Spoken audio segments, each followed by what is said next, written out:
എന്താണ് സഹോദരങ്ങളെ ഖബർ? ഖബർ എന്താണ്? പഠിച്ചു വെച്ചോളി. ഖബറിലേക്ക് ഒരു മനുഷ്യനെ കൊണ്ടുപോയി വെക്കുമ്പോ എന്താണ് ആ ഖബറിൽ ആദ്യമായിട്ടുണ്ടാകുന്നത്? അബ്ദുല്ലാഹി ഇബ്നു മസ്ഊദ് റളിയല്ലാഹു തആല അൻഹു അല്ലാഹുവിന്റെ റസൂലിന്റെ അടുക്കൽ കടന്നു വരികയാണ്. ഹബീബായ നബി തങ്ങളോട് ചോദിക്കുകയാണ്, യാ റസൂലല്ലാഹ്, യാ റസൂലല്ലാഹ്, മാ അവ്വലു മാ യൽഖൽ മയ്യിതു ഇദാ ദഖല ഖബറഹു, ഇദാ ദഖല ഖബറഹു.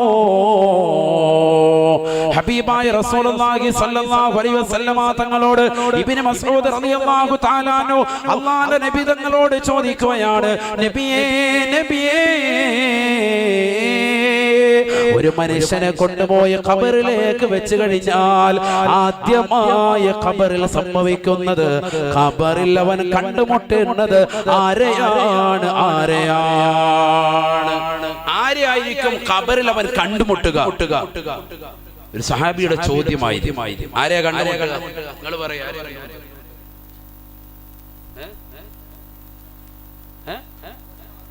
മലക്കുകളെ.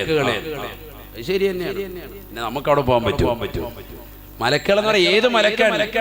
നബിയുനാ റസൂലുള്ളാഹി സ്വല്ലല്ലാഹു അലൈഹി വസല്ലമ തങ്ങൾ പറയുകയാണ്, അല്ലാഹുവിന്റെ റസൂൽ ഉടനെ ഇബ്നു മസ്ഊദ് റളിയല്ലാഹു തആല അൻഹുവിനോട് ചോദിച്ചു അത്രേ.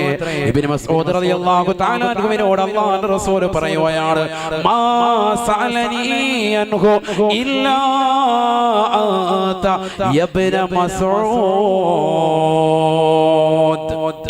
ശ്രദ്ധിക്ക്. ഖബറിൽ ആദ്യമായി കണ്ടുമുട്ടുന്നത് ആരെയാണ്? നമുക്കൊക്കെ ഒരു മനസ്സിൽ ആശങ്കയാണ്. ഈ സഹോദരങ്ങളെ അടുത്ത സെക്കൻഡിൽ മരിക്കേണ്ടവരല്ലേ? ഞാൻ ഈ പറയുന്ന വിഷയം നമ്മൾ ഇന്ന് മരിച്ചാൽ നാളെ നമ്മുടെ ഖബറിൽ രാവിലെ കാണാനുള്ളതാണ്. ഞാൻ ഇന്ന് മരിച്ചാൽ നാളെ നേരം വെളുക്കുന്നതിന് മുമ്പ് എന്റെ ജനാസ മറവാടും. തീർച്ചയാണ്. നാളത്തെ വൈകുന്നേരത്തിലേക്ക് എന്റെ ജനാസ വെക്കൂല. തീർച്ചയാണ്. എന്റെ വല്യുപ്പ ശൈഖുനാ തഴവ ഉസ്താദ്, മർഹൂം തഴവ ഉസ്താദ്, അല്ലാഹുവിന്റെ ദറജ ഉയർത്തുമാറാവട്ടെ. വലിയ സാത്വികരായ വ്യക്തിയാണ്. കേരളക്കര എന്നല്ല, ലോകം കണ്ട ഏറ്റവും വലിയ അത്യുന്നത വ്യക്തിയാണ്. മരണപ്പെട്ടു. 2.5 മണിക്കൂർ സമയം അദ്ദേഹം ജനാസ വെച്ചുള്ളൂ. എന്തിനു വേണ്ടി?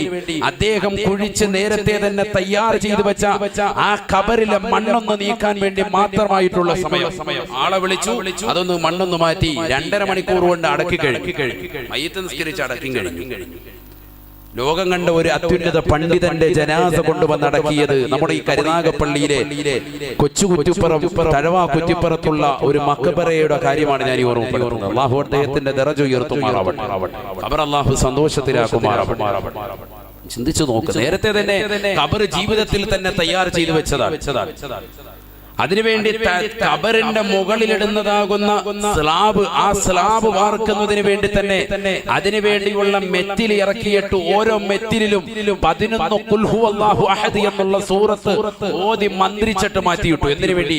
ഖുർആൻ ഓതിയതാകുന്ന സ്ഥലത്തേക്ക് പുഴുക്കൾ വരികയില്ല, ഇഴജന്തുക്കൾ സ്പർശിക്കുകയില്ല എന്നുള്ള പരിശുദ്ധ റസൂലിന്റെ അധ്യാപനം നിർത്തി. ഖബറിന്റെ മേളിൽ സ്ലാബ് ഇടുവല്ലോ, ആ ഇടുന്ന സ്ലാബ് വറക്കുന്നതിന് വേണ്ടി അതിനിറക്കിയതാകുന്ന മെറ്റിലിൽ ഓരോ മെറ്റിലിന്റെ കഷ്ണവും എടുത്തിട്ട് 11 പ്രാവശ്യം സൂറത്തുൽ ഇഖ്ലാസ് ഓതി അതിൽ ഊതി മന്ത്രിച്ച് മാറ്റിയിടുക. എന്നിട്ട് ഭാര്യയോട് പറഞ്ഞു, നിങ്ങളെ ഖബർ ഞാൻ വേണമെങ്കിൽ റെഡിയാക്കി തരാം.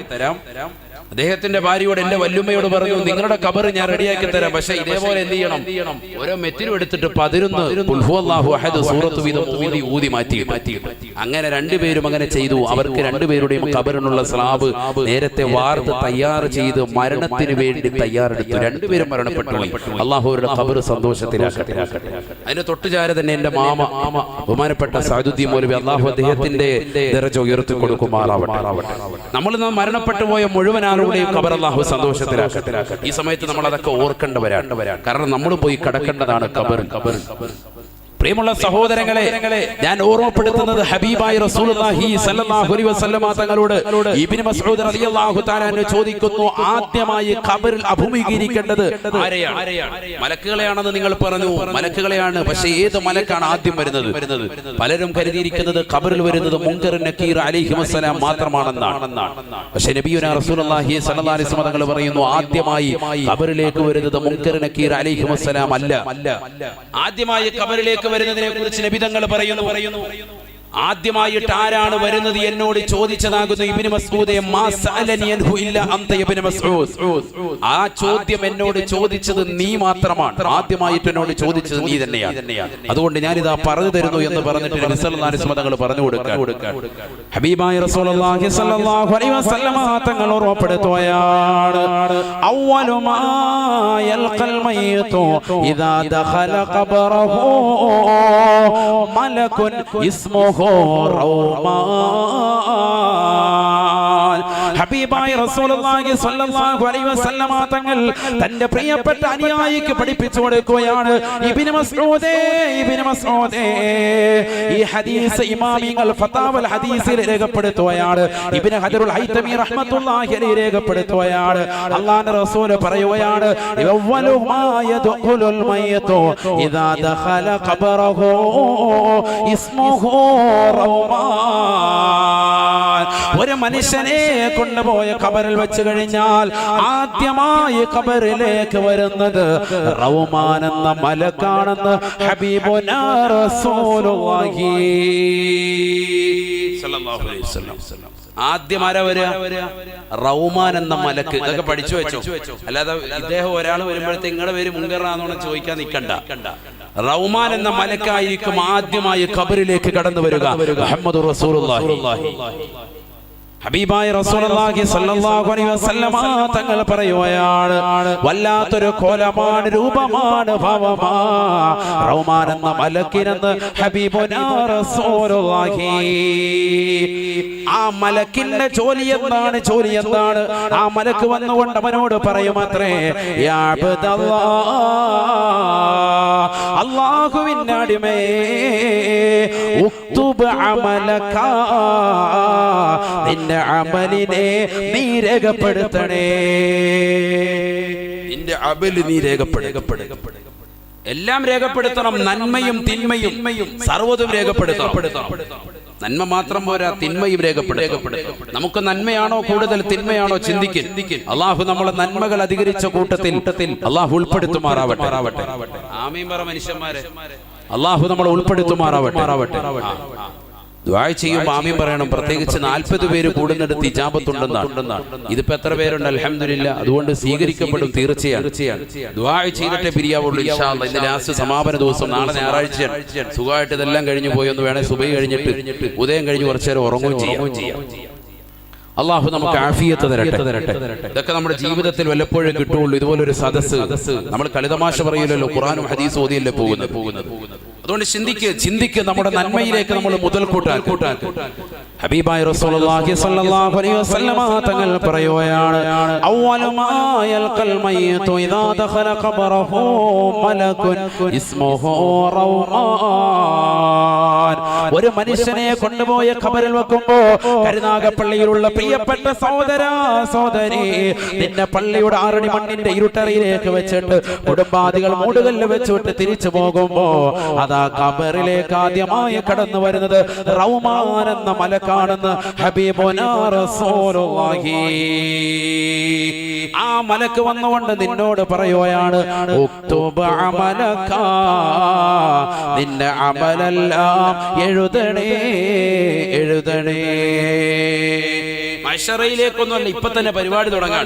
നീ ഇതുവരെ ചെയ്ത പ്രായപൂർത്തി എത്തിയ സമയം മുതൽ നീ ചെയ്തതാകുന്ന സർവ്വ നന്മ തിന്മകളും വേഗം എഴുതി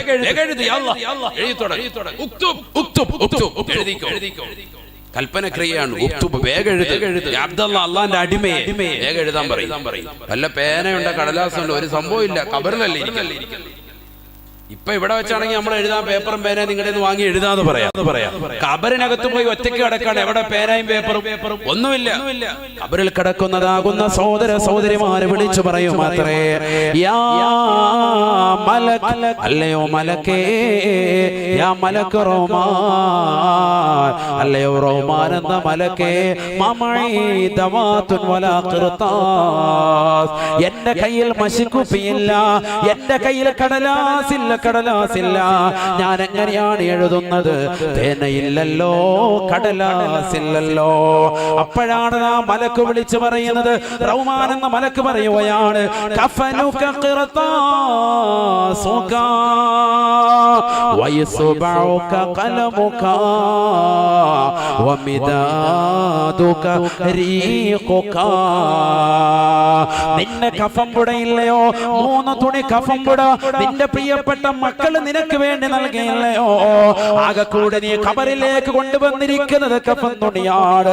20,000 40,000 കോടിക്കണക്കിന് ലക്ഷക്കണക്കിന് ഡോളർ ദുനിയാവിൽ സമ്പാദിച്ചവനല്ലയോ? കോടിക്കണക്കിന് ധനമുള്ള മനുഷ്യനല്ലയോ? ഇന്ന് ഖബറിലേക്ക് നീ വരുമ്പോ വെറും കയ്യോടെയോ വന്നിരിക്കുന്നത്? കഫൻ തുണിയല്ലാതെ മറ്റൊന്നുമില്ലല്ലോ. കാതിൽ സ്വർണ്ണാഭരണമണിഞ്ഞിരിക്കുന്ന പ്രിയപ്പെട്ട ഉമ്മ, കൈവെള്ളയിലതാ മോതിരമണിഞ്ഞിരിക്കുന്ന പ്രിയപ്പെട്ട സോദരി, കൈകാലുകളിൽ സ്വർണ്ണാഭരണങ്ങൾ കൊണ്ട് മൂടി പതച്ചുകൊണ്ട് കല്യാണ ആർഭാടങ്ങൾ കാണിച്ചതാകുന്ന താച്ചേമുക്കിലുള്ള പ്രിയപ്പെട്ട ഉമ്മമാരെ, സോദരിമാരെ, ഖബറിലേക്ക് പോകുമ്പോ നിനക്കൊന്നുമില്ല, ഒന്നുമില്ല. 3 തുണി കഫൻ പുടവ മാത്രമാണ്. ആ കഫൻ പുടവ മാത്രമാണ്. ആ കഫൻ പുടവയെ നോക്കിക്കൊണ്ട് മലക്കുൽ മൗത്ത് പറയുകയാണ്, കഫനുക ഖിർതാസുക, കടലാസിദാ നിന്റെ കഫനാണ്. ഇനി നിനക്ക് പേനയില്ല എങ്കിൽ, ഇനി നിനക്ക് മഷിയില്ല എങ്കിൽ, ഇതാ മഷി ഞാൻ നിനക്ക് നൽകാൻ പോയാണ്. വയസ്ബഉക ഖലമുക വമിദാദുക റീഖുക. നിന്റെ വായിലേക്ക് നിന്റെ വിരലെന്നുടനെ നിന്റെ വായിലൂടെ നുരയുണ്ടല്ലോ, പതയുണ്ടല്ലോ. ആ വായിലൂടെ തത്തിക്കളിക്കുന്നതാകുന്ന നുരകളും പതകളുമാണ്. ഉമനീരാണ് നിന്റെ മഷിക്കുപ്പി. നിന്റെ വിരലിന്റെ തുഞ്ചമാണ് പേന. ആ പേനയാകുന്ന നിന്റെ വിരൽ കൊണ്ട് നിന്റെ വായിലൂടെ ഒഴുകി നടക്കുന്ന ഉമനീരിലേക്ക്, മഷിയിലേക്ക് മുക്കിക്കൊണ്ട് കഫൻ പുടയിൽ നീ എഴുതണേ. അല്ലാഹ് അല്ലാഹ് ഫയക്തുബു ഹസനാതി വസയ്യാതിഹി. ഹബീബായ റസൂലുള്ളാഹി സ്വല്ലല്ലാഹു അലൈഹി വസല്ലമ തങ്ങൾ തന്റെ പ്രിയപ്പെട്ട അനുയായികളോട് പറഞ്ഞു, സ്വഹാബത്തെ, സാബത്തെ, ഒരു വല്ലാത്ത രംഗമാണ്, ഭീതിതമായ അന്തരീക്ഷമാണ്. ഒരാള് പോലും തുണയില്ല. ദുനിയാവിൽ ഒരു പേര് പോലും സ്കൂളിൽ പഠിക്കുന്ന സമയത്ത് ഒരു എസ്സേ എഴുതി തീർക്കാത്ത മനുഷ്യനാണ്. അവന്റെ പ്രായപൂർത്തിയെത്തിയ സമയം മുതൽ അവനാ മരിക്കുന്ന സന്ദർഭത്തിൽ വരെ ചെയ്തതാകുന്ന സകല തിന്മകളും നന്മകളും എഴുതാ തുടങ്ങുമത്രേ. എല്ലാം എഴുതണം, ഒന്നും വിട്ടുകൊടുക്കില്ല. പണ്ട് സ്കൂളിൽ പഠിക്കുമ്പോ, മോഡൽ സ്കൂളിൽ പഠിക്കുമ്പോ എസ്സേ എഴുതെന്നും പറഞ്ഞു ടീച്ചർ പറഞ്ഞിട്ട് അള്ളാഹ് എഴുതാത്ത ഹയവാൻ ഇന്നില്ല. അള്ളാഹു നമ്മളെ കാത്ത് രക്ഷിക്കട്ടെ. ഒന്ന് ചിന്തിച്ചു നോക്ക് സഹോദരങ്ങളെ, അവസ്ഥ ചിന്തിച്ചു നോക്ക. അവസ്ഥ ഖബറിൽ ഇരുന്നുകൊണ്ട് എഴുതാൻ, ഒറ്റയ്ക്ക് ഖബറിൽ നിന്ന് എഴുതാൻ. കഫൻ പുടവിലേക്ക് എഴുതണം, ഉമനീര് വിരൽ മുക്കിക്കൊണ്ട് എഴുതണം. മുഹമ്മദ് റസൂലുള്ളാഹി. ഇതൊക്കെ ഖബറിൽ നടക്കാൻ പോവാണ്, ഖബറിൽ സംഭവിക്കുന്നത്. അത് ഇങ്ങനെ ഒരു മലക്കിനെ പറ്റി നമ്മൾ ആദ്യമായിട്ട് കേൾക്കണം. മുങ്കരൻ നക്കീർ എന്നൊക്കെ ഇതുവരെ നമ്മൾ കേട്ടു. ഇതേതാണ്? ഇത് പുതിയതാണല്ലോ. പുതിയതല്ല, ഇത് പഴയത് തന്നെയാണ്. പക്ഷെ നമുക്ക് പുതിയതാണ്. നമ്മളിപ്പോഴാണ് ഇതിനെക്കുറിച്ച് പഠിക്കുന്നത്. ആദ്യമായി ഖബറിൽ വരുന്ന മലക്കിന്റെ പേര് ഇസ്മുഹു റൗമാൻ. റുമ്മാൻ പഴമല്ല, അതാ നമ്മൾ കഴിച്ചിട്ടുള്ളത്. നമുക്കതേ പരിചയമുള്ളൂ. റൗമാൻ മലക്കിന്റെ പേര്. അല്ലാഹു മനസ്സിലാക്കാൻ തൗഫീഖ് തരട്ടെ. മലക്ക് വന്നുകൊണ്ട് എഴുതാൻ പറയും. സല്ലല്ലാഹു അലൈഹി വസല്ലമ തങ്ങൾ പറയുകയാണ്, അവൻ ചിന്തിക്കാൻ തുടങ്ങുകയാണ്. എല്ലാം എഴുതണം, എല്ലാം എഴുതണം. ചെറുപ്പകാലഘട്ടം മുതൽ മുഴുവനും പ്രായപൂർത്തി എത്തിയത് മുതൽ മരിക്കുന്ന സെക്കൻഡ് വരെയുള്ളത് മുഴുവൻ എഴുതാൻ പറയാം. ഇന്നത്തെ ദിവസം രാവിലെ മുതൽ ചെയ്ത് എഴുതാൻ പറയുകയാണെങ്കിൽ ഒരു പക്ഷേ ഓർത്തെടുത്ത് നമുക്ക് എഴുതാൻ കഴിയും. ഇന്ന് രാവിലെ നീ നേരം വെളുത്തത് മുതൽ ചെയ്തത് ഇതുവരെയുള്ളത് എഴുതാൻ പറയുകയാണെങ്കിൽ നമുക്ക് ഒരു പക്ഷേ കഴിയും. അത് തന്നെ എന്താ ഉള്ള അമലൊന്നുമില്ല. രാവിലെ നേരം വെളുത്തു, എഴുന്നേറ്റു. എത്ര മണിക്ക്? 8 മണിക്ക് എഴുന്നേറ്റു. സുബഹിയില്ല. പിന്നെ ളുഹർ നിസ്കരിക്കുന്നതിന്റെ സമയത്ത് നമ്മൾ കരുനാഗപ്പള്ളി പള്ളിയുടെ അവിടെ ഉണ്ടായിരുന്നു. പക്ഷെ അല്ലാതെ ളുഹർ നിസ്കരിക്കാൻ പറ്റിയില്ല. ഇങ്ങനെ നമ്മുടെ നമസ്കാരത്തിന്റെ കാര്യങ്ങൾ മുഴുവൻ ഒഴിവാക്കി കാര്യങ്ങൾ എഴുതുകയാണെങ്കിൽ പെട്ടെന്ന് കഴിയും. അമലൊന്നും ഉണ്ടാവൂല. അല്ലാഹു കാത്തിരക്ഷിക്കട്ടെ. എല്ലാവരുടെയും കാര്യമല്ല, ചില ആളുകൾ നന്നാവാനാണ് ഇത്തരത്തിലുള്ള വാഴ്ച. അല്ലാഹു അവരെയും നമ്മളെയും എല്ലാവരെയും സാലിഹീങ്ങളിലും സാലിഹാത്തുകളും ഉൾപ്പെടുത്തി അനുഗ്രഹിക്കുമാറാവട്ടെ. ഒന്ന് ചിന്തിച്ചു നോക്ക് സഹോദരങ്ങളെ, 15ാമത്തെ വയസ്സ് മുതൽ അന്ന് മുതൽക്കാണ് നിനക്ക് പ്രായവൃത്തി എത്തി എന്ന നിലയ്ക്കാണെങ്കിൽ പുരുഷനെ സംബന്ധിച്ചിടത്തോളം, സ്ത്രീകളെ സംബന്ധിച്ചിടത്തോളം അവളുടെ ഏജ് മുതൽ ചിന്തിച്ചു നോക്ക്. ഇതുവരെയുള്ള സമയം അത്രയും നമ്മൾ ചെയ്ത നന്മകൾ എന്തൊക്കെ, തിന്മകൾ എന്തൊക്കെ എഴുതാൻ പറ്റുമോ? പക്ഷെ ഖബറിൽ അവനത് മുഴുവനും ഓർമ്മ നൽകുമെന്ന് മുഹമ്മദ് റസൂലുള്ളാഹി. മുഴുവനും എഴുതും, എല്ലാം എഴുതും. ഒരൊറ്റ അമല് പോലും വിട്ടുപോകാതെ കഫംപുട മുഴുവനും എഴുതി ചേർക്കുമെന്ന് മുഹമ്മദ് റസൂലുള്ളാഹി. സാധേ അത് എഴുതാനാണെങ്കിൽ കഫംപുട തികയത്തില്ലല്ലോ. അങ്ങനെയാണെങ്കിൽ എന്നെ ഒരു 50 കഫംപുടയിൽ അടക്കണം ഉസ്താദ് വസിയത്ത് ചെയ്യണേ, കാരണം ഇത് എഴുതി തീരത്തില്ല. കാരണം അതിന് മാത്രം ഉണ്ട് നമ്മുടെ ഇല്ല, അത് വേണ്ട. 3 കഫംപുടയിൽ മുഴുവൻ തീർപ്പിക്കും. അള്ളാഹു വിശാലമാക്കും. ഡോക്ടർ ഡെയ്ൽ എന്ന് പറയുന്ന ഒരു വലിയ തത്വശാസ്ത്രജ്ഞൻ, അദ്ദേഹം പറഞ്ഞു, തത്വചിന്തകൻ, അദ്ദേഹം പറഞ്ഞു 500 പേജുള്ള പുസ്തകം എഴുതാൻ കഴിയും ഒരു വ്യക്തി 2 ആഴ്ച സംസാരിക്കുന്ന അവന്റെ സംസാരങ്ങൾ എഴുതി വെച്ചാൽ. എത്ര പേജുള്ള? 500 പേജുള്ള പുസ്തകം എഴുതാൻ കഴിയും. 2 ആഴ്ചത്തെ നമ്മുടെ സംസാരം മാത്രം ഒന്ന് കുറിച്ചു വെച്ചാൽ മതി, 500 പേജുണ്ടാവും. അദ്ദേഹം പറയാം ഒരുപാട് ആളുകൾ അദ്ദേഹം പരീക്ഷണം നടത്തിയിട്ട് അദ്ദേഹം എഴുതി വെച്ചാൽ കറക്റ്റാണ് പറഞ്ഞത്. കാരണം ഈ നാവ് വെറുതെ ഇങ്ങനെ കലവിലെ ശബ്ദിച്ചുകൊണ്ടിരിക്കുകയാണ്, ഒരിക്കലും അടങ്ങിയിരിക്കൂല. 500 പേജുള്ള പുസ്തകം. ചുരുക്കത്തിൽ നമ്മളൊക്കെ വലിയ എന്താണ് പുസ്തകം എഴുത്തുകാരൻ. കാരണം 2 ആഴ്ച കൊണ്ട് 500 പേജുള്ള പുസ്തകം അവിടെ പ്രസിദ്ധീകരിക്കപ്പെട്ടുകൊണ്ടിരിക്കുക. ഇതിന്റെയൊക്കെ നാളെ ഹിസാബ് ഇടപെടും. അല്ലാഹു കാത്തിരക്ഷിക്കട്ടെ. ഇതൊക്കെ എഴുതാൻ പറയാം, എല്ലാ നന്മകളും തിന്മകളും എഴുതി വെക്കാൻ പറയും ഖബറിൽ വെച്ച്. ചിന്തിച്ചു നോക്കി, എത്ര നന്മകളാണ് നമുക്കുള്ളത്. തിന്മയാണോ കൂടുതലുള്ളത്, നന്മയാണോ കൂടുതലുള്ളത്? ഹബീബായ റസൂലുള്ളാഹി സ്വല്ലല്ലാഹു അലൈഹി വസല്ലമ തങ്ങൾ പറയുകയാണ്, ഫയക്തുബു ഹസനാതിഹി വസയ്യാതിഹി കയൗമിൻ വാഹിദ്. ഒരൊറ്റ ദിവസത്തെ നന്മകൾ തിന്മകൾ മുഴുവനും പോലെ ആ നന്മ തിന്മകൾ മുഴുവനും അവൻ എഴുതി വെക്കുമത്രേ എന്ന് ഹബീബുനാ റസൂലുള്ളാഹി. 15ാമത്തെ വയസ്സ് മുതൽ അവനെ കാണിച്ചു കൂട്ടിയതാകുന്ന സകല തിന്മകളും എഴുതുകയാണ്. അവൻ സിനിമാ തിയേറ്ററിലേക്ക് ഓടിയത്, അവൻ മോശപ്പെട്ട സിനിമകൾ കാണാൻ തന്റെ കൂട്ടുകാരുമായി കറങ്ങി നടന്നത്, എല്ലാം എഴുതി വെക്കുകയാണ്. തന്റെ മാതാപിതാക്കളുടെ പണം ഹറാമായ രീതിയിൽ അപഹരിച്ചെടുത്തത്, വാപ്പയുടെ പോക്കറ്റിൽ നിന്ന് പണം അടിച്ചു മാറ്റിയത്, ഉമ്മയറിയാതെ ഉമ്മയുടെ കമ്മല് അടിച്ചു മാറ്റി കൊണ്ടുപോയി പണയം വെച്ചത്, ഹറാമാകുന്ന സിനിമകൾ കണ്ടു തീർത്തത്, അശ്ലീലമാകുന്ന പുസ്തകങ്ങൾ വായിച്ചു തീർത്തത്, എല്ലാം അവൻ എഴുതുകയാണ്. നമസ്കരിക്കാതെ നടന്നവനല്ലയോ, നോമ്പ് പിടിക്കാതെ നടന്നവനല്ലയോ, കള്ളു കുടിച്ചുകൊണ്ട് നടന്നവനല്ലയോ, കൂട്ടുകാര് മുഖേന ലഹരി നുണഞ്ഞുകൊണ്ട് നടന്നവനല്ലയോ, ഇഞ്ചക്ഷൻ വെച്ചുകൊണ്ട് നടന്നവനല്ലയോ, ലഹരി പദാർത്ഥങ്ങൾ കടിമമായിപ്പെട്ടവനല്ലയോ, ബ്ലൂ വൈൽ പോലെയുള്ളതാകുന്ന ഗെയിമുകൾക്ക് അടിമപ്പെട്ടുകൊണ്ട് ജീവിച്ചവനല്ലയോ, സ്വന്തം ശരീരത്തെ നശിപ്പിച്ചവനല്ലയോ, വ്യഭിചാരശാലകൾ തേടിക്കൊണ്ട് ഇറങ്ങിപ്പോയ മനുഷ്യനല്ലയോ, വിവാഹത്തിന് മുമ്പേ തന്നെ ആ സുന്ദരമാക്കപ്പെട്ട ജീവിതത്തിലേക്ക് കാത്തു സൂക്ഷിക്കേണ്ട കന്യകത്വം നശിപ്പിച്ചതാകുന്ന പെണ്ണല്ലയോ, ട്രെയിനിൽ വെച്ച് ബസ്സിൽ വെച്ച് കാമുകന്മാരുമായി ചുംബന സമരത്തിൽ ഏർപ്പെട്ടവളല്ലയോ, പാർക്കുകളിലും മാളുകളിലും പോയിരുന്ന് സമയങ്ങളെ ചെലവഴിച്ചവരല്ലയോ, ഇങ്ങനെ ലോകത്ത് അശ്ലീലതയുടെ ലോകം ഏതൊക്കെയുണ്ടോ ആ ലോകത്തേക്കല്ല ഇറങ്ങിപ്പോയ സഹോദര, ഇറങ്ങിപ്പോയ സഹോദരി,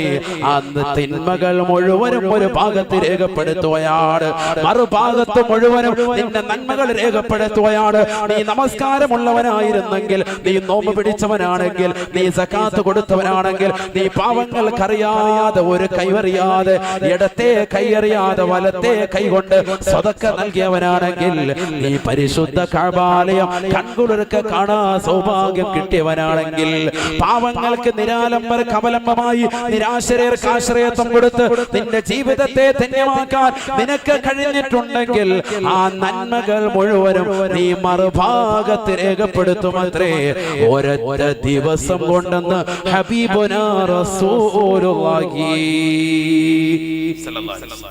ഒരു ദിവസം എടുക്കും, മൊത്തം എഴുതുക. ഇവിടെ ദുനിയാവിലെ ടീച്ചർ പറഞ്ഞു തരുമ്പോൾ 2 പേജ് ആയി കഴിയുമ്പോൾ സാറെ കൈവേദനിക്കുന്നത് പറഞ്ഞവനും അവിടെ കൈവേദനയൊന്നും പ്രശ്നമില്ല, മൊത്തം എഴുതിയിട്ടേ നിർത്തുള്ളൂ. മൊത്തം എഴുതിക്കുകയാണ്. ഇതൊക്കെ ഖബറിൽ നടക്കുന്ന സംഭവങ്ങളാണ്.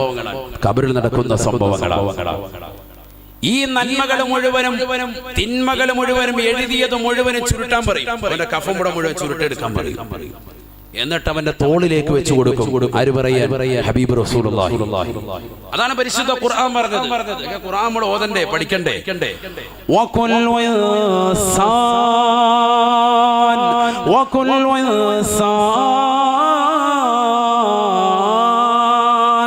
അൽസംനാഹു طائره في عنقه ونخرج له يوم القيامة كتابا يلقاه منشورا اقرأ كتابك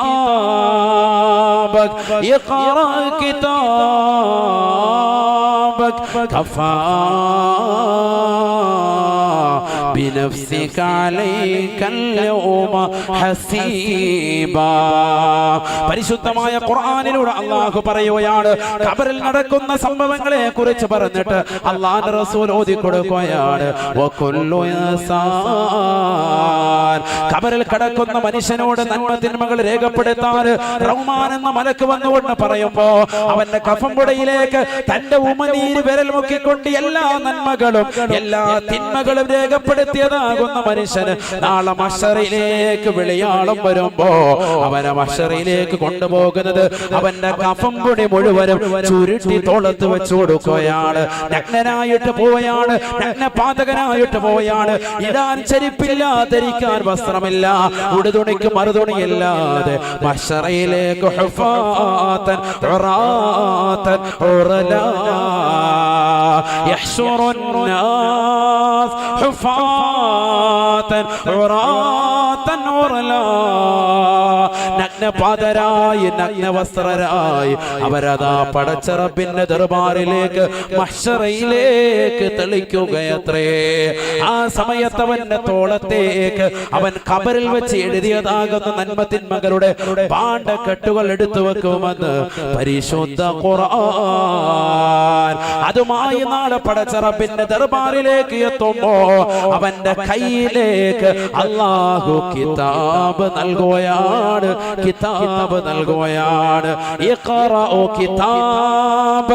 അവനാ കഫൻ തുണിയിൽ എഴുതിയിരുന്ന മുഴുവൻ കാര്യങ്ങളും ക്രോഡീകരിച്ച് ഗ്രന്ഥമായി പ്രിന്റ് ചെയ്ത് അവന്റെ കയ്യിലേക്ക് നൽകുമത്രേ. അവൻ ദുനിയാവിൽ നമസ്കരിച്ചവനാണ്, ദുനിയാവിൽ നല്ല പ്രവൃത്തി ചെയ്തവനാണ്, ദുനിയാവിൽ സൽപ്രവൃത്തി ചെയ്തവനാണ് എങ്കിൽ അവന്റെ വലത് കയ്യിലേക്ക് കൊടുക്കുകയാണ്. ദുനിയാവിൽ മോശപ്പെട്ട പ്രവർത്തനമാണ് അവൻ ചെയ്തതെങ്കിൽ അവന്റെ ഇടത് കൈ അവന്റെ നെഞ്ചിലൂടെ കയറ്റി അവന്റെ പിൻഭാഗത്തേക്ക് കൊണ്ടുവന്ന് അവന്റെ പിറത് കയ്യിൽ കൊടുക്കുമെന്ന് ഹബീബുനാ റസൂലുള്ളാഹി. വഅമ്മാമൻ ഊതിയ കിതാബഹു ബിശിമാലി ഫയഖൂലു യാ ലൈതനി ലം ഊത കിതാബിയാ വലം അദ്രി മാ ഹിസാബിയാ യാ ليتها كانت القاضية. ആ രംഗത്തെ കുറിച്ചുകൊണ്ടാണ് പരിശുദ്ധമായ ഖുർആനിലൂടെ അല്ലാഹു ഓർമ്മപ്പെടുത്തുന്നത്. ഇടത് കൈ അവന്റെ നെഞ്ചിലൂടെ തുളച്ച് അവന്റെ പിൻഭാഗത്തേക്ക് കൊണ്ടുവന്ന് ആ കയ്യിലെങ്ങാനും ഏട് കൊടുക്കപ്പെട്ടാൽ നഊദു ബില്ലാഹ് അവനൊരു രക്ഷയുമില്ല, അവൻ ഹതഭാഗ്യവാനാണ്, അവൻ തീർച്ചയായും നരകത്തിലാണ്. അവൻ വിളിച്ചു പറയും അത്രേ, യാ വൈലത്താ, എന്റെ നാശമേ, എന്റെ വിരഹമേ, എന്റെ ദുഃഖമേ, എന്റെ പ്രയാസമേ, ലം ഊത കിതാബിയാ, എനിക്ക് കിതാബ് നൽകപ്പെടാതിരുന്നെങ്കിൽ എത്ര നന്നായിരുന്നു. വലം അദ്രി മാ ഹിസാബിയാ, എന്ത് വലിയ ഹിസാബിലേക്കാണ്, എന്തൊരു മോശപ്പെട്ട വിചാരണയിലേക്കാണ് എന്നെ കൊണ്ടുപോകുന്നത് റബ്ബേ എന്നവൻ വിളിച്ചു പറയുമത്രേ. കാരണം അവന് തീർച്ചയാണ് അവൻ നരകത്തിലേക്കാണ്, നരകത്തിലേക്കാണ്. അല്ലാഹു കാത്തിരക്ഷിക്കട്ടെ. സത്യത്തിൽ മരണത്തോടു കൂടിയാണ് നമുക്ക് ബോധം ഉദിക്കുക. മരണത്തോടു കൂടിയാണ് ബോധം ഉദിക്കുക. എങ്ങനെയാണ്? നമുക്കല്ലെങ്കിൽ ഇതുവരെ നമുക്ക് ബോധമില്ല, നമ്മളേതോ സ്വപ്നരോഗത്താണെന്നുള്ള ചിന്താഗതിയാണ്. മരണത്തോടുകൂടി ബോധം വരും. കാരണം അപ്പോഴാണ് മരിക്കുന്ന സന്ദർഭത്തിൽ അസ്രായീൽ അലൈഹിസ്സലാമിനോട്, മലക്കുൽ മൗത്തിനോട്, അവന്റെ കൂട്ടാളികളാകുന്ന 500-ലധികം മലക്കുകളോട് നമ്മൾ കേണപേക്ഷിച്ചുകൊണ്ട് ചോദിക്കുമാണ്. ആ സമയത്ത് നമ്മൾ ചോദിക്കും, ബോധം വന്നു, അഖിർനി ഇലാ യൗമി യുബഅസൂൻ റബ്ബി അഖിർനി, എന്നെ ഒന്ന് അടുത്ത സമയത്തേക്കൊന്ന് പിന്തിക്കണേ എന്ന് മരണമാസന്നമാകുന്ന മനുഷ്യൻ വിളിച്ചു പറയുന്നുവെന്ന് പരിശുദ്ധ ഖുർആൻ. കാരണം അപ്പോഴാണ് ഒരു ബോധം വന്നത്. ഇത്രയും നാളത്തെ ജീവിതം കളിതമാശയായിരുന്നില്ല, ഉസ്താദുമാർ പറഞ്ഞതുപോലെ തന്നെ വാസ്തവമായിരുന്നു, മരണം സുനിശ്ചിതമാണ്. അപ്പോഴാണ് ബോധം വരുന്നത്. അതുവരെ ഇങ്ങനെ നമ്മൾ രസിച്ചു നടക്കും. ഇങ്ങനെ തന്നെയാണ് ഖബറിലും എത്തുമ്പോൾ ഒരു വല്ലാത്ത ആദിയാണ്. ഇത് തന്നെയാണ് മഹ്ശറയിലും കിതാബ് കൊടുക്കപ്പെടുമ്പോൾ വിളിച്ചു പറയും. ആ സമയത്താണ് പറയുന്നത്, യാ ലൈതനാ ലം ഊത കിതാബിയ, പടച്ച റബ്ബേ എന്തൊരു ബുദ്ധിമുട്ടാണ്, എനിക്ക് കിതാബ് നൽകപ്പെടാതിരുന്നെങ്കിൽ വളരെ നന്നായിരുന്നു എന്നവൻ ആ സമയത്ത് വിളിച്ചു പറയുമെന്ന് വിശുദ്ധ ഖുർആൻ. ഇതുപോലെ തന്നെ നരകത്തിലേക്ക് ഇടുമ്പോഴും അവൻ വിളിച്ചു പറയും, പടച്ച റബ്ബേ എന്നെ ഈ നരകത്തിൽ നിന്ന് മോചിപ്പിച്ചിരുന്നെങ്കിൽ. അതായത് പിന്നീട് അങ്ങോട്ട് മുഴുവനും ഓർമ്മ വരികയാണ്. മരണത്തോടുകൂടിയായിരിക്കും ഓർമ്മ വരിക. പക്ഷെ ആ ഓർമ്മ ഇപ്പോൾ തന്നെ നമുക്ക് വരണം. അതിനുവേണ്ടിയാണ് പരിശുദ്ധമായ ഖുർആൻ നമ്മളെ അടിക്കടി മരണത്തെക്കുറിച്ച് ഓർമ്മപ്പെടുത്തുന്നത്. മരണത്തെക്കുറിച്ച് ഓർമ്മപ്പെടുത്താൻ അല്ലാഹുവിന്റെ റസൂൽ സല്ലല്ലാഹു അലൈഹി വസല്ലമ തങ്ങളോടും ആജ്ഞാപിക്കുന്നത്. നബിതങ്ങൾ തന്നെ പറഞ്ഞല്ലോ, നിങ്ങൾ മരണത്തെക്കുറിച്ച് എപ്പോഴും ചിന്തിക്കണേ, മരണത്തെക്കുറിച്ച് നിങ്ങൾ എപ്പോഴും ചിന്ത അധികരിപ്പിക്കണേ. സർവ്വ സുഖങ്ങളും ആസ്വാദനങ്ങളും മുറിച്ചു കളയുന്ന മരണത്തെ പറ്റി നിങ്ങൾ എപ്പോഴും ചിന്തിച്ചു കൊണ്ടിരിക്കണേ. മുഹമ്മദ് റസൂലുള്ളാഹി. അല്ലാഹു മനസ്സിലാക്കാൻ തൗഫീഖ് തരട്ടെ. ആ ബക്കറ്റ് വന്നോട്ടെ, വേഗം അവർക്ക് നല്ല നിയ്യത്താണ്. അൽ ഫലാഹിന്റെ പ്രവർത്തകർ കഴിഞ്ഞ വർഷവും നമ്മൾ നല്ല രീതിയിൽ സഹകരിച്ചതാണ്. അള്ളാഹു അവരുടെ നിയ്യത്ത് അള്ളാഹു ഹാസിനാക്കി കൊടുക്കുമാറാവട്ടെ. ഈ വർഷം ഇന്നത്തെ ദിവസം ഇന്നലെ നിക്കാഹ് അല്ലേ, ഇന്നലെ നിക്കാഹ്, നാളെയാണ് നിക്കാഹ്. അള്ളാഹു സ്വീകരിക്കട്ടെ. എല്ലാവരും നൽകുക. അള്ളാഹു സ്വീകരിക്കുമാറാവട്ടെ, കബൂലാക്കുമാറാവട്ടെ. ഒരു പെൺകുട്ടിയുടെ വിവാഹമാണ്. അത് കഴിഞ്ഞ് ഇൻഷാ അല്ലാഹ് അടുത്ത വർഷം, പ്രാവശ്യം ഒരു പെൺകുട്ടിയാണ്, അടുത്ത വർഷം 2 പേരെയാണ് നിയ്യത്ത് വെച്ചിരിക്കുന്നത്. അള്ളാഹുവിനെ നല്ല രീതിയിൽ നടത്താൻ അള്ളാഹു തൗഫീഖ് തരട്ടെ. ഹലാലായ സാമ്പത്തികം അള്ളാഹു അവർക്ക് നൽകി അനുഗ്രഹിക്കട്ടെ. ധാരാളം ആളുകൾ സഹായിച്ചിട്ടുണ്ട്. അവരുടെ എല്ലാവരുടെയും നിയ്യത്ത് അള്ളാഹു സാധൂകരിച്ച് നൽകുമാറാവട്ടെ. എല്ലാ വിഷമങ്ങളും പ്രയാസങ്ങളും അള്ളാഹു മാറ്റി തരുമാറാവട്ടെ. ഇൻഷാ അല്ലാഹ് ബക്കറ്റ് വരുന്ന എല്ലാവരും കാര്യമായി സഹകരിക്കും. ഒരുപാട് പേര് നിൽക്കുന്നവരുണ്ടല്ലോ, കസേരയില്ല അവിടെ, കസേര ഉണ്ട് അവിടെ ഇരിപ്പുണ്ടല്ലോ, ആ കസേര ഇട്ട് കൊടുക്കും. നിൽക്കുന്നവർക്ക് നിൽക്കണമെന്ന് കൊതിയുള്ളവരാണെങ്കിൽ കുഴപ്പമില്ല, അല്ലാത്തവർക്ക് ഇട്ട് കൊടുക്കും. കാരണം ഇനി എന്തായാലും 1 മണിക്കൂർ കൂടെങ്കിലും പറയണ്ടേ. പറയണോ? 11 മണിയായി, 12 മണിയാകുമ്പോൾ നിർത്തണ്ട. നാളെ കല്യാണമൊക്കെ ഉള്ളതല്ലേ, ഞായറാഴ്ചയല്ലേ.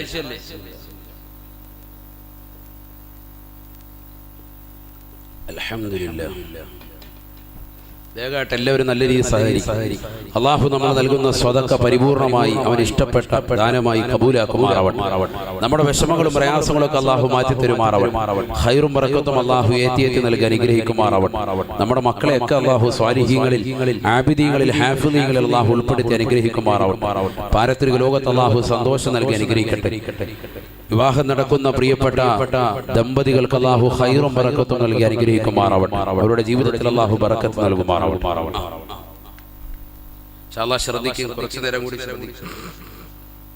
പറഞ്ഞു വന്നിട്ടില്ല, വിഷയത്തിലേക്ക് കടക്കാൻ എത്രയോ ആയത്തു ഹദീസ് കിടക്കേണ്ടതുമായി ബന്ധപ്പെട്ട്. അപ്പൊ ഖബറിലേക്ക് ഒരു മനുഷ്യനെ വെച്ചാൽ ആദ്യമായിട്ടുണ്ടാകുന്ന സംഭവമാണ് നമ്മൾ ഓർമ്മപ്പെടുത്തുന്നത്. റഹ്മാൻ എന്ന മലക്ക് വന്നിട്ട് നന്മ തിന്മകൾ രേഖപ്പെടുത്താൻ പറയും. ആ നന്മകളും തിന്മകളും അവന്റെ കഫംപുടയിലേക്ക് അവന്റെ ഉമനീര് വിരൽ മുക്കിക്കൊണ്ട് മുഴുവനും രേഖപ്പെടുത്തി അത് മുഴുവനും ചുരുട്ടി അവന്റെ തോളിലേക്ക് വെച്ചുകൊടുത്ത് മഹ്ശറിലേക്ക് തെളിച്ചു വിടുമെന്ന് നബിയുനാ റസൂലുള്ളാഹി. എന്നിട്ട് നാളെ മഹ്ശറിലെത്തും അവനോട് പറയും, നിന്റെ കിതാബിനെ നീ വായിക്ക്, ഇന്നത് വായിച്ചാൽ മതി, നിന്റെ കാര്യങ്ങളൊക്കെ ഓക്കെ. നന്മയാണോ കൂടുതൽ അധികരിച്ചത്, രക്ഷപ്പെട്ടു സ്വർഗത്തിലേക്ക്. കയ്യിലേക്ക് ഏട് കൊടുക്കുമ്പോൾ തന്നെ ഏകദേശം കാര്യം തിരിയും. വലത് കയ്യിലാണ് കൊടുക്കുന്നതെങ്കിൽ സ്വർഗത്തിൽ തന്നെയാണ്. അള്ളാഹു കൂട്ടത്തിൽ നമ്മളെ ഉൾപ്പെടുത്തുമാറാവട്ടെ. ഇടത് കയ്യിലാണെങ്കിൽ തീർച്ച നഷ്ടമാണ്, ഹതഭാഗ്യമായ കൂട്ടത്തിലാണ്. അള്ളാഹു നമ്മളെ അക്കൂട്ടത്തിൽ നിന്ന് നമ്മളെയും കൂട്ടുകുടുംബാദികളെയും ബന്ധുമിത്രാദികളെയും അള്ളാഹു കാത്തിരക്ഷിക്കുമാറാവട്ടെ. വളരെ ശ്രദ്ധിക്കേണ്ട ഒരു വിഷയമാണ്, വളരെ ശ്രദ്ധിക്കേണ്ട ഒരു വിഷയമാണ്. ഖബർ ഒരു നിസ്സാര വിഷയമല്ല, ഖബർ ഒരു നിസ്സാര വിഷയമല്ല. ഹബീബായ റസൂലുള്ളാഹി സ്വല്ലല്ലാഹു അലൈഹി വസല്ലമ തങ്ങൾ ഓർമ്മപ്പെടുത്തുകയാണ്, ആ ഖബറിലേക്ക് അവൻ കടന്നു കഴിയുമ്പോ ഖബറിലതാ ഖബർ അവനോട് സംസാരിക്കുമത്രേ. അടുത്ത് നടക്കുന്ന പ്രതിഭാസം ഖബർ അവനോട് സംസാരിക്കും. ഇത് ആദ്യമാണ് എന്നും അതല്ല രണ്ടാമതാണ് എന്നും വ്യത്യസ്ത അഭിപ്രായങ്ങളുണ്ട്. ഒരു മനുഷ്യൻ ഖബറിലേക്ക് ചെല്ലുമ്പോൾ ഖബർ അവനോട് സംസാരിക്കും. അതെങ്ങനെയാ ഉസ്താദേ?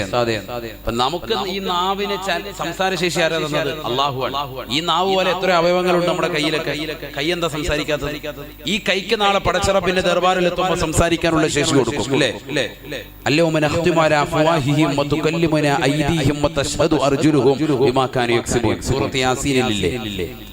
കൈകാലുകളെ അല്ലാഹു സീലി വെക്കും, നാവിനെ അല്ലാഹു സീലി വെക്കും, കൈകാലുകൾക്ക് സംസാരിക്കാനുള്ള ശേഷി അല്ലാഹു ഇട്ടുകൊടുക്കും. അപ്പൊ ഇന്ന് സംസാരിക്കാനുള്ള ഈ നാവിന്റെ ശേഷിയെ നാളെ മഹ്ശറിൽ അല്ലാഹു എടുത്തു കളഞ്ഞിട്ട് കൈക്ക് സംസാരിക്കാനുള്ള ശേഷിയും കാലിന് അതിന് സാക്ഷി നിൽക്കാനുള്ള ശേഷിയും അല്ലാഹുവാണ് നൽകുന്നത്. അതുകൊണ്ട് ഖബർ മണ്ണ് നമ്മളോട് സംസാരിക്കുന്നു എന്നുള്ളതിന് നമ്മളാരും എതിര് പറയേണ്ടതില്ല. അത് നമ്മുടെ അവയവങ്ങൾ കൊണ്ട് തന്നെ വ്യക്തതയാണ്. അല്ലാഹു നമുക്ക് മനസ്സിലാക്കാൻ തൗഫീഖ് നൽകട്ടെ. നബി തങ്ങൾ പറയാൻ قال رسول الله صلى الله عليه وسلم إن القبر ليكلم العبد إذا وضع فيه. ഹബീബായ റസൂലുള്ളാഹി സ്വല്ലല്ലാഹു അലൈഹി വസല്ലം തങ്ങൾ പറയുകയാണ്, ഖബറിലേക്ക് ഒരു മനുഷ്യനെ കൊണ്ടുവന്ന് വെച്ച് കഴിഞ്ഞാൽ ആ ഖബർ അവനോട് സംസാരിക്കുമത്രേ. ഖബർ അവനോട് സംസാരിക്കും. എന്താ ഖബർ ചോദിക്കുക? മാ ഗറക ബി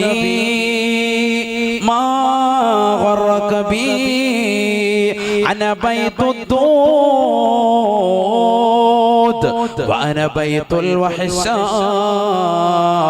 വഅന ബൈതുൽ ഗുർബാ വഅന ബൈതുൽ ദൂദ്. ഖബർ അവനോട് വിളിച്ചു പറയുകയാണ്, വിളിച്ചു ചോദിക്കുകയാണ്, മാ ഗറക ബി, എന്നെ കൊണ്ട് വഞ്ചിതനായ വസ്തു എന്താണ്? എന്തേ നീ എന്നെ മനസ്സിലാക്കാതിരുന്നത്? ഞാൻ ആരാണെന്നറിയുമോ? ഖബർ അവനോട് ചോദിക്കാം. ഖബറിലേക്ക് ഇറക്കി വെച്ചതാകുന്ന മനുഷ്യനോട് ഖബർ സംസാരിക്കും. ചുറ്റും സംസാരിക്കുകയാണ്, ഇങ്ങോട്ട് ഹെഡ്സെറ്റ് വെച്ചതുപോലെ അവൻ കേൾക്കാൻ, അവന്റെ കാതിലേക്ക് അലയൊലി കൊള്ളും, പേടി വരും. നബിയുനാ റസൂലുള്ളാഹി ഒരാൾ പോലും ഇല്ലല്ലോ, പാപ്പയില്ല, ഉമ്മയില്ല, സഹോദരങ്ങളില്ല, കുടുംബാദികളില്ല, എല്ലാവരും ഇട്ടേച്ചു പോയി. സ്ത്രീകൾ അവരുടെ വീട്ടിൽ വരെയുള്ളൂ. സഹോദരങ്ങൾ, മക്കൾ, കുടുംബാദികളൊക്കെ മയ്യത്ത് കൊണ്ടുവന്ന് ഖബറിലേക്ക് വെച്ച് മയ്യത്തിന്റെ ഓരത്ത് നിൽക്കാൻ, പെട്ടെന്ന് തന്നെ തിരിച്ചു പോവാൻ. അവിടെ നടക്കുന്ന സംഭവ വികാസങ്ങളെ കുറിച്ച് അവർ അറിയുന്നില്ല, മനസ്സിലാക്കുന്നില്ല. അതുകൊണ്ടാണ് നബിയുനാ റസൂലുള്ളാഹി സ്വല്ലല്ലാഹു അലൈഹി വസല്ലം തങ്ങൾ പറയുന്നത്, ഒരു മനുഷ്യനെ കൊണ്ടുപോയി ഖബറടക്കിയിട്ട് നിങ്ങൾ പെട്ടെന്ന് തന്നെ തിരിച്ചു പോകരുത് കേട്ടോ. ഒരു ഒട്ടകത്തെ അറുത്ത് അതിന്റെ മാംസം ദാനം ചെയ്യുന്ന സമയം അത്രയെങ്കിലും ആ മയ്യത്തിന്റെ സ്ഥലത്ത് നിങ്ങൾ നിൽക്കണമെന്ന് മുഹമ്മദ് റസൂലുള്ളാഹി സ്വല്ലല്ലാഹു അലൈഹി വസല്ലം. ആരാ ഇത് ശ്രദ്ധിക്കുന്നത്? നമ്മൾ നിസ്കരിക്കാൻ തന്നെ അധിക ആളുകൾ ഇപ്പൊ പോകുന്നില്ല. ശരിയല്ലേ ഞാൻ ഈ പറയുന്നത്? നമ്മുടെ ഈ കാലഘട്ടത്തിലൊക്കെ നന്നാകണ്ടേ, അതിലൂടെ നമ്മൾ മാറ്റം ഉണ്ടാകട്ടെ. മയ്യത്ത് നിസ്കരിക്കാൻ തന്നെ നമ്മുടെ നാട്ടിൽ പള്ളിയിൽ നിന്ന് ഒരു അറിയിപ്പുണ്ടായ. പഴയ കാലഘട്ടത്തിലെ ഓരോരുത്തരും നാവ് കൊണ്ട് മറ്റുള്ളവരെ അറിയിക്കലായിരുന്നു. ഇന്ന് അതിനേക്കാൾ ഉപരി വളരെ സ്പീഡിൽ പള്ളിയുടെ മൈക്കിലൂടെ വിളിച്ചു പറയാൻ, മരിച്ച ആളെ കേൾക്കാൻ വേണ്ടി വേഗം തന്നെ നമ്മൾ മിക്സിയൊക്കെ ഓഫ് ചെയ്യും. മിക്സിയുടെ ഗ്രൈൻഡറിന്റെ ശബ്ദം ഒന്നും ഇടല്ലേ, ആരാണ്ട് മരിച്ച് കേക്കട്ടെ അടുത്ത് നിന്നിട്ട് എല്ലാം കേട്ടിട്ട് പോട്ടെ നന്നായി പുള്ളിയൊക്കെ മരിക്കണ്ടമേ.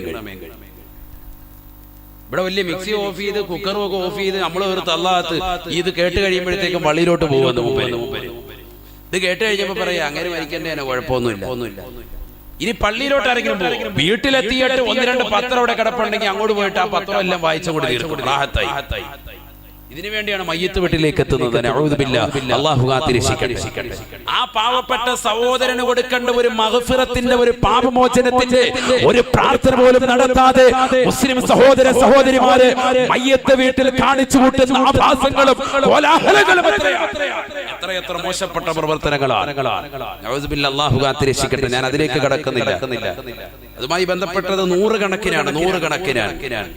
പത്തരം ഇങ്ങനെ 10-15 അടിച്ചിറക്കിയിട്ടിരിക്കുക മയ്യത്ത് വീട്ടിൽ.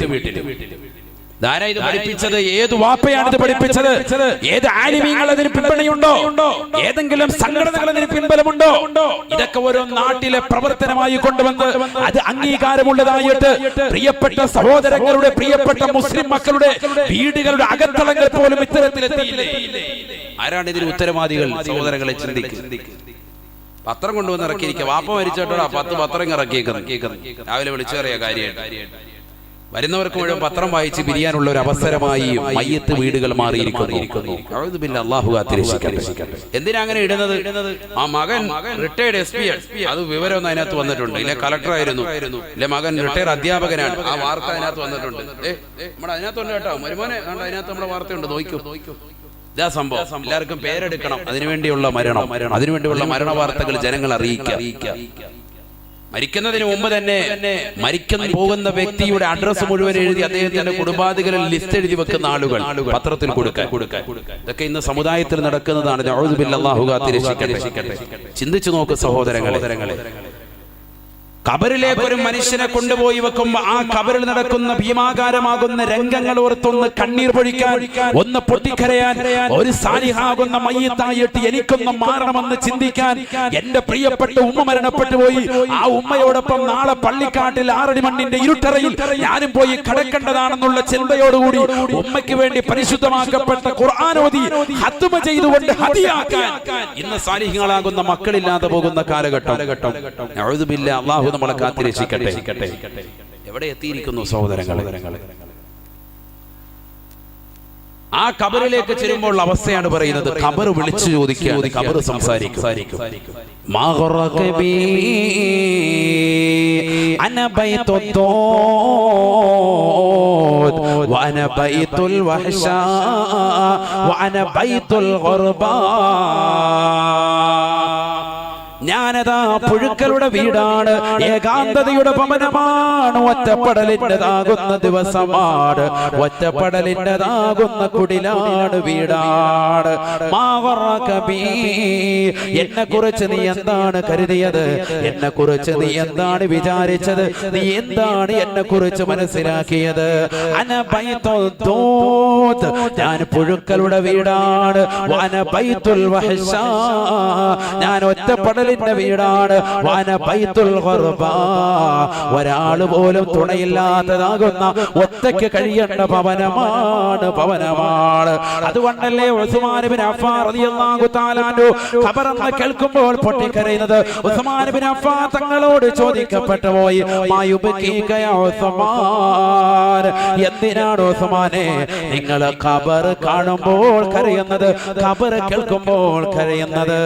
ഉസ്മാൻ ഇബ്നു അഫ്ഫാൻ റളിയല്ലാഹു തആല അൻഹു പറയുകയാണ്, ഇന്നഹു അവ്വലു മൻസിലിൻ ഫിൽ മനാസിലിൽ ആഖിറ. ഞാൻ ഖബർ കേൾക്കുമ്പോൾ, ഖബർ കാണുമ്പോൾ കരയാനുള്ള കാരണം അത് മറ്റൊന്നുമല്ല സാബത്തെ. ഖബർ എന്ന് പറയുന്നത് ആഖിറത്തിലേക്കുള്ള ആദ്യത്തെ ഭവനമാണ്.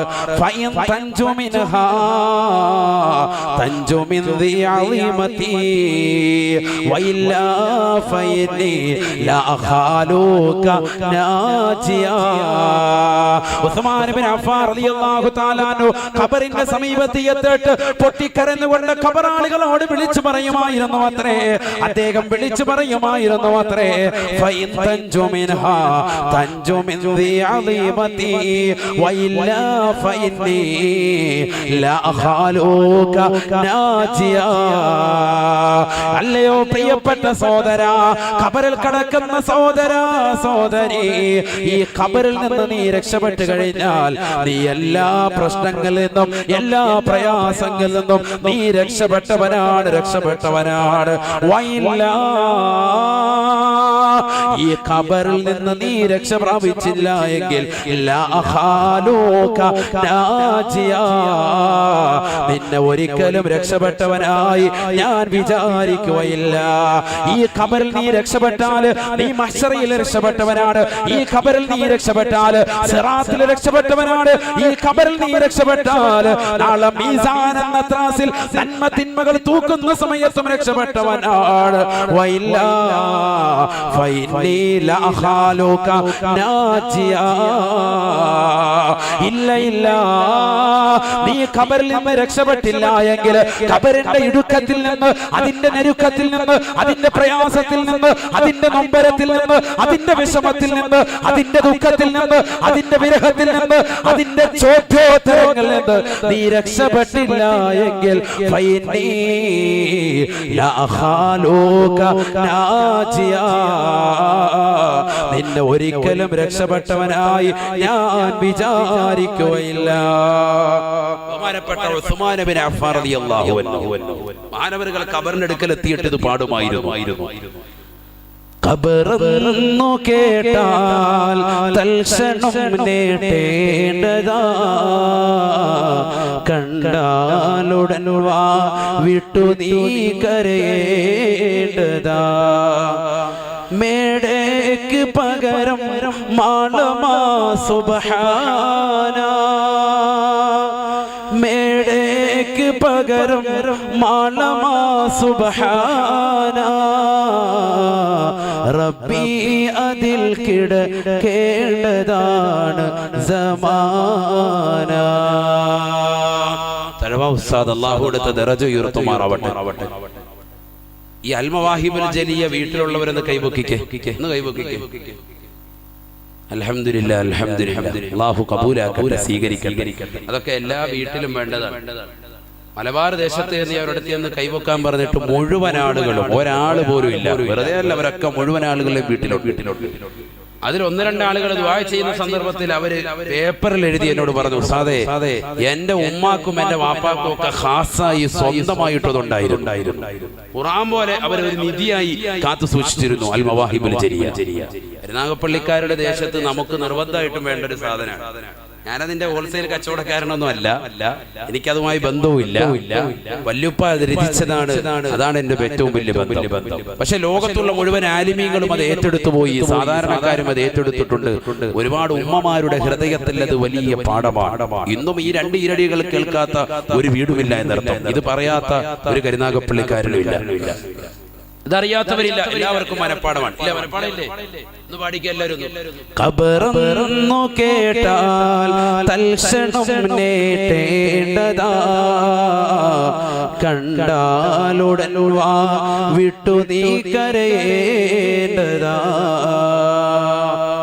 ഇത്ര അർത്ഥമാണ് സഹോദരങ്ങളെ. അത് കേട്ടാലാണ് കരയാത്തത്. അതെന്തൊരർത്ഥമാണ് സത്യത്തിൽ. ആ കാവ്യശകലത്തിലൂടെ കൊണ്ടെത്തിക്കുന്നത് അങ്ങോട്ട് മരണത്തിലേക്കാണ്, ഖബറിലേക്കാണ്. അല്ലാഹു അടുത്ത ദറജ ഉയർത്തുമാറാവട്ടെ. എത്ര ആലിമീങ്ങൾ, വലിയ വലിയ സാത്വികരാകുന്ന ഉലമാക്കൾ പോലും വടക്കൻ ജില്ലയിൽ പ്രഭാഷണത്തിന് പോകുമ്പോൾ ആ ആലിമീങ്ങൾ പോലും അവർ പറഞ്ഞിട്ടുണ്ട് എത്ര വലിയ കാവ്യമാണ് തഴവ തീർത്തിട്ടുള്ളത്. കാരണം തഴവ ഉസ്താദിന്റെ ആ ബൈത്ത് കേൾക്കുന്ന സന്ദർഭത്തിൽ ഹൃദയം പൊട്ടാത്തവരില്ല. ഈമാൻ അല്പമുള്ളവനൊക്കെ ഹൃദയം പൊട്ടിപ്പോകും. കാരണം ഇന്ന് ദുനിയാവിൽ ആർഭാടകരമാകുന്ന ജീവിതം നയിക്കുന്ന നമ്മൾ ഖബറിൽ പോയി കിടക്കാനുള്ളവരാണ്. മേടയ്ക്ക് പകരം മാളമാ സുബ്ഹാന, റബ്ബി അതിൽ കിടക്കേണ്ടതാണ് സമാന. ഇന്ന് വലിയ മണിമാളികകൾ, മേടകൾ വെച്ച് ഉല്ലസിക്കുന്നവർ ഇന്ന് ഏറ്റവും കുറഞ്ഞത് 2 ബെഡ്റൂമെങ്കിലും എല്ലാ വീട്ടിലും വേണ്ട, 1 റൂമെങ്കിലും ഉണ്ട്. സുഖമായ രീതിയിൽ ഫാൻ സൗകര്യമുണ്ട്, എയർ കണ്ടീഷൻ റൂമിലാണ് നമ്മൾ കിടക്കുന്നത്. ഒന്ന് മണ്ണിനടിയിൽ പോയി കിടക്കേണ്ട ഒരു അവസ്ഥ ചിന്തിച്ചു നോക്ക്. വേണ്ട, ഇന്ന് നമ്മൾ ഖബറിൽ കിടക്കല്ല, വെറുതെ ഒന്ന് അഭിനയിക്കാനെങ്കിലും ഒരു 10 മിനിറ്റ് 6 അടി മണ്ണിൽ കിടക്കുവോ? 6 അടിയൊന്നും ഇല്ല, അത് പറച്ചിലേ ഉള്ളൂ. ഇപ്പൊ 4 അടിയുള്ളൂ. 4 അടിയാണ് ഖബർ. ആ 4.5 അടി മണ്ണ് കബർ കുഴിച്ചിട്ട് അതിലൊരു 10 മിനിറ്റ് ഒന്ന് കടക്കാൻ, പകൽ വെളിച്ചത്തിൽ കടക്കാൻ പോലും നമ്മൾ തയ്യാറാവൂല. കാരണം എന്താ? നമുക്ക് അത്രത്തോളം ഈർഷ്യതയാണ്, ബുദ്ധിമുട്ടാണ്, പ്രയാസമാണ്. ചിന്തിച്ചു നോക്കാം, കബറിൽ പോയി നമ്മൾ ഒറ്റയ്ക്ക് കിടക്കണ്ടേ? എന്താ ചിന്തിക്കാത്തത് സഹോദരൻ?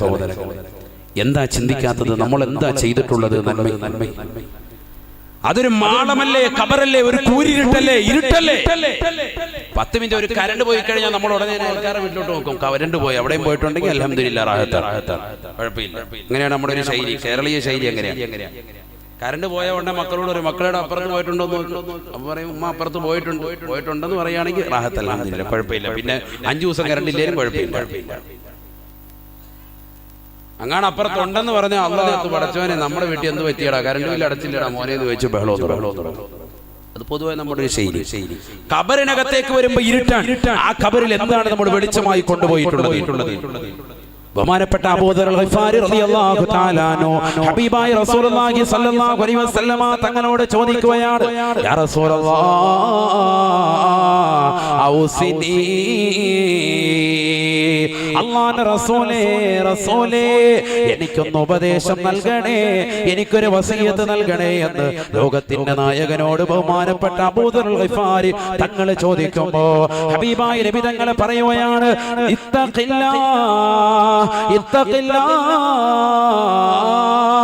അല്ലാഹുവിനെ സൂക്ഷിച്ച് ജീവിക്കണേ എന്ന് പറയുമ്പോ ബഹുമാനപ്പെട്ട അബൂ ദർ അൽ ഗിഫാരി തങ്ങൾ പറയുകയാണ്, സിദ്നി യാ റസൂലല്ലാഹ്, എനിക്ക് എന്തെങ്കിലും കൂടി അധികരിപ്പിക്കണേ നബിയേ, ഈ ഒരു ഉപദേശം മാത്രം പോരാ, വസിയത്തായിട്ട് എനിക്ക് എന്തെങ്കിലും കൂടി നൽകണേ. അല്ലാഹുവിനെ ഭയപ്പെട്ട് ജീവിക്കുന്നവനാണ് ഞാൻ, തഖ്വ വെക്കുന്നവനാണ് ഞാൻ, എന്റെ കണ്ണുകളെ സൂക്ഷിക്കുന്നവനാണ് ഞാൻ, സിനിമ കാണാതെ മോശപ്പെട്ട തലത്തിലേക്ക് എന്റെ കണ്ണുകളെ കൊണ്ടുപോകാതെ സൂക്ഷിക്കുന്നവനാണ് ഞാൻ, നിന്നെ ഭയപ്പെട്ടുകൊണ്ട് ജീവിക്കുന്നവനാണ് റബ്ബേ. പക്ഷേ നബിയേ സിദ്നി യാ റസൂലല്ലാഹ്, എനിക്ക് എന്തെങ്കിലും അധികരിപ്പിക്കണേ നബിയേ. ഫഖാല റസൂലുള്ളാഹി സ്വല്ലല്ലാഹു അലൈഹി വസല്ലം, അല്ലാഹുവിന്റെ റസൂൽ ഉടനെ പറഞ്ഞു അത്രേ, തിലാവത്തുൽ ഖുർആൻ, പരിശുദ്ധ ഖുർആൻ ഓതണേ, ഖുർആനിന്റെ ജീവിതത്തിൽ നിത്യമാക്കണേ.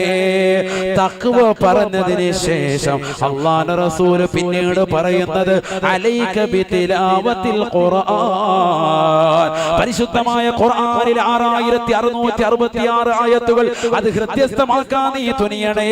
എത്ര സഹോദരങ്ങളാണ് കരുതാകപ്പള്ളിയിലുള്ളവർ, ഉസ്താദേ എന്റെ പ്രിയപ്പെട്ട മകനെ ഞാൻ ഹാഫിളാക്കുകയാണ്, ആലിമാക്കുകയാണ്, എനിക്ക് ഉസ്താദേ എന്റെ പ്രിയപ്പെട്ട മക്കളെ നല്ല രീതിയിൽ കൊണ്ടുവരണം, അവൻ ഹാഫിളാകണം, ആലിമാകണം, നാളെ പാരത്രിക ലോകത്ത് എനിക്ക് അവനെ കൊണ്ട് വിജയിക്കണമെന്ന് പറയുന്ന എത്ര മാതാപിതാക്കൾ ഈ സദസ്സിലുണ്ട്. അല്ലാഹുവേ നീ സ്വീകരിക്കണേ അല്ലാഹ്.